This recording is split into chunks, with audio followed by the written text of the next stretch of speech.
안녕하세요. 진짜 이거 보면 한국인이라서 자랑스럽다. 이 말 절로 나옵니다. 왜냐고요? 대한민국 진짜 무에서 유를 만들어낸 나라거든요. 1960년대만 해도 전 세계에서 가장 가난한 나라 중 하나였던 대한민국. 1965년 1인당 GDP 106달러, 북한은 당시 200달러 수준이었고, 당시 미국과 전쟁 중이었던 베트남도 100달러였고, 필리핀은 210달러 정도였으니 당시 아시아 최빈국이었던 나라가 대한민국이었습니다.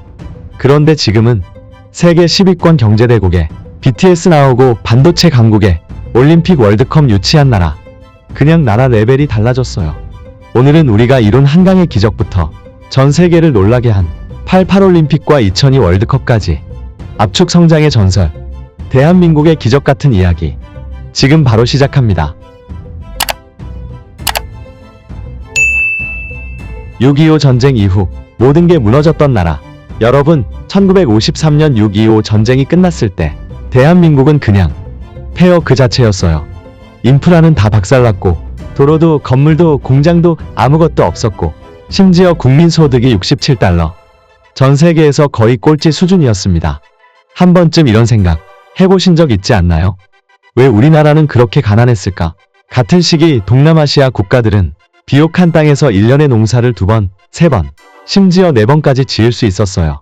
하지만 우리는요, 1년에 겨우 1번, 그것도 흉년이 들면 그 한 번의 수확마저 나라가 버리던 땅이었습니다. 대한민국의 국토 중 산지가 차지하는 비율은 무려 70%. 평야가 적고 논밭 만들기도 힘들었습니다. 게다가 기후는요, 동남아처럼 따뜻하지도 않고 추운 겨울이 길고 봄은 가물고 여름은 태풍 오고 가을엔 또 냉해가 옵니다. 그야말로 사계절 풀옵션 재난 패키지. 이런 땅에서 농사 짓는다는 건 그야말로 하늘이 도와줘야 가능했죠. 그러다 보니 춘궁기라는 말이 생겨납니다. 이건 봄에 굽는다는 뜻이에요. 겨울에 저장한 곡식이 다 떨어지고 보리는 아직 자라지 않았을 때, 그때 사람들은 진짜 말 그대로 풀뿌리를 캐먹고 나무 껍질을 벗겨 삶아 먹었습니다. 그래서 나온 말이 보릿고개예요. 고개를 넘기 힘들 정도로 배가 고프다는 뜻이죠. 우리가 지금 즐겨 먹는 봄나물, 산나물, 들나물, 사실 그건 먹을 게 없어서 먹기 시작한 것이었습니다. 냉이, 달래, 두릅, 고사리, 취나물. 지금은 건강식이고 웰빙이지만 그 시절엔 생존을 위한 음식이었습니다. 배를 채우기 위해 산을 뒤지고 뿌리를 캐고 자라는 모든 것을 삶고 데쳐서 먹었습니다. 심지어 소나무 껍질을 벗겨 송기떡을 만들고 감자줄기, 콩잎까지 말려 먹을 거리로 삼았죠. 살기 위해서라면 먹을 수 있는 건 무조건 다 먹어봐야 했던 시대였어요. 뿐만 아니라 우리나라는 기름 한 방울 안 나는 나라입니다. 중동은 석유가 있고 동남아는 천연자원이 풍부했지만 우리는 석유도 없고 석탄도 부족하고 천연가스도 안 나오고 금, 은, 철광도 수입에 의존해야 했어요. 그나마 있는 자원은 사람이었습니다. 그래서 우리는 몸으로 버텼고 머리로 연구했고 땀으로 버텨냈습니다. 그 시절 우리 부모님, 할아버지 세대는 외국으로 일하러 나갔습니다. 독일의 광부와 간호사로, 중동으로 건설 노동자로, 베트남 전쟁에도 파병 나가서 생계를 위해 싸웠습니다.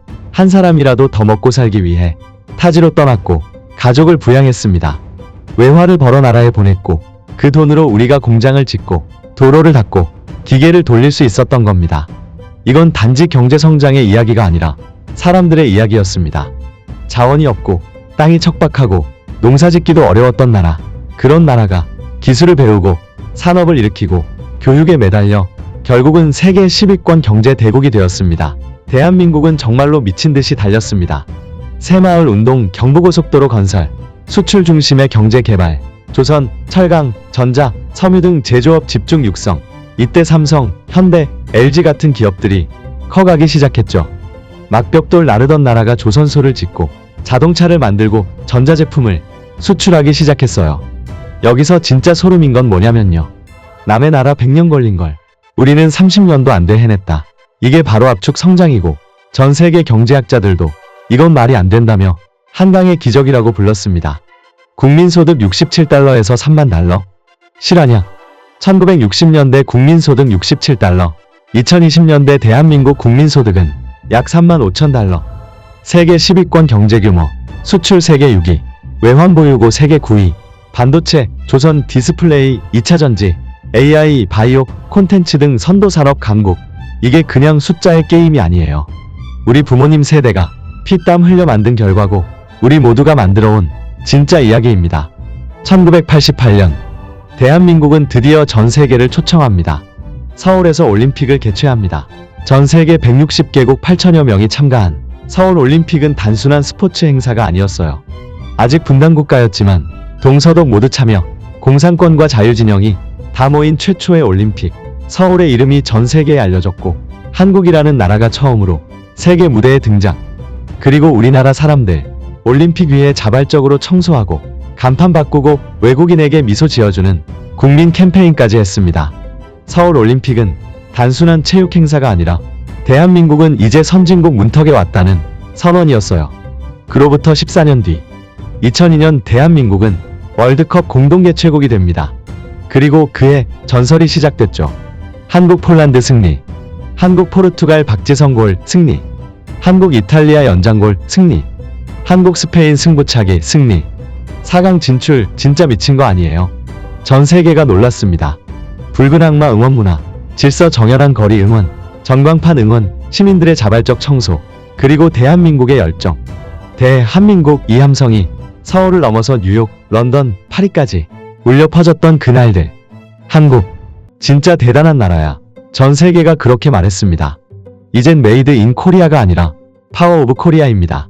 삼성전자의 반도체는 세계 시장 1위, 현대차는 글로벌 브랜드로 도약, K 콘텐츠는 글로벌 OTT를 장악, 인천공항은 세계 최고의 공항 중 하나, BTS, 블랙핑크, 기생충, 오징어 게임 등 문화 영향력은 상상 초월. 예전엔 미국, 일본 따라잡자였지만 이젠 우리가 기준이 되는 시대예요. 교육열, 세계 최고 수준. 여러분, 교육하면 또 한국이 빠질 수 없죠. 초등학생도 코딩 배우는 나라, 밤 10시까지 자율학습하는 고등학생들, 세계 수학과학 올림피아드, 상위권 싹쓸이, 서울대, 카이스트, 포스텍 등 글로벌 수준의 연구기관. 그리고 한국의 젊은 인재들은 이제 실리콘밸리, 유럽, 일본 가서도 인정받고 있어요. 한국인, 일 잘해, 똑똑해, 빠르다. 이게 바로 전 세계의 반응입니다. 시민의식, 질서, 배려의 나라, 지하철에서 줄 서는 나라, 지갑 주워주고 분실물 잘 찾아주는 나라, 올림픽 때 응원 후 거리 청소하고 가는 나라. 이게 바로 우리나라예요.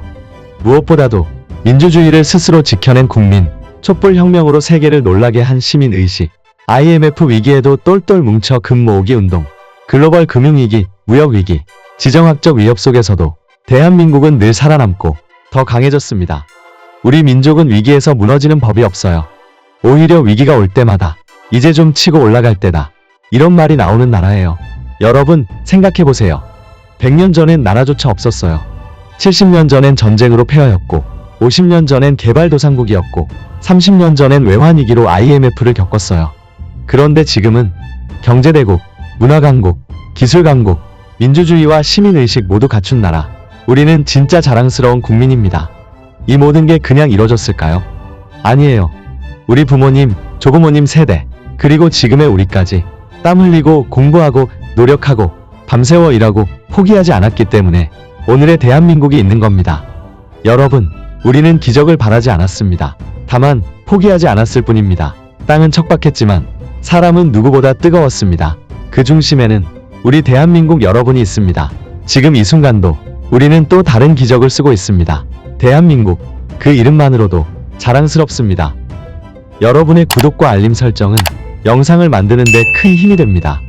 앞으로도 우리의 이야기를 계속 이어가겠습니다. 함께 해주셔서 감사합니다.